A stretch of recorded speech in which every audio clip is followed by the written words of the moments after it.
বাংলাদেশের যে ইতিহাস একেবারে শুভ সূচনা লগ্ন ওই পশ্চিম পাকিস্তানি হায়না শ্রীমাদের কাছ থেকে ৯ মাস যুদ্ধ করে কিন্তু এই দেশ আমরা এই লাল সবুজের পতাকা, এই মানচিত্র এগুলো আমরা ফিরে পেয়েছি। বাংলা ভাষা তো আমাদের কেন প্রাণের ভাষা, রক্তের সাথে মিশাছে, আত্মার সাথে মিশাছে।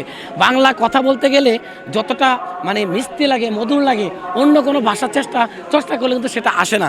এটা শুধু আমাদের এই বাংলাদেশে না, বিশ্বের বিভিন্ন রাষ্ট্রে কিন্তু আজকের এই দিনটা বিভিন্ন আড়ম্বরভাবে উদযাপিত হয়ে থাকে। বিশেষ করে তো এই ভাষার প্রতি, এই মানে অনুষ্ঠানের প্রতি, এই ভাষার শহীদদের প্রতি সবসময় টাইগার হাউসের পক্ষ থেকে বিনম্র শ্রদ্ধার ভালোবাসা। বাংলা ভাষা যারা বোঝে, এই মায়ের বলি, এই মিষ্টি ভাষা সবাই রেসপন্স করে, কেউ হাতে মানে হেয় প্রতিপন্ন করে না। এই ভাষাটা সবাই পছন্দ করে যারা বুঝে, এবং যারা বাংলা ভাষাভাষী কাছ থেকে কিন্তু সবাই খুব আদর করে ডাকে যে এরা আমার বাঙালি, এরা আমরা এক দেশি। এই যে মমত্ববোধ, এই যে মানে ভালোবাসা, এটাই আমাকে অনেক বড় করে তোলে। বাংলাদেশের যে ইতিহাস একেবারে শুভ সূচনা লগ্ন ওই পশ্চিম পাকিস্তানি হায়না শ্রীমাদের কাছ থেকে ৯ মাস যুদ্ধ করে কিন্তু এই দেশ আমরা এই লাল সবুজের পতাকা, এই মানচিত্র এগুলো আমরা ফিরে পেয়েছি একেবারে স্বাধিকার আন্দোলনের মাধ্যমে।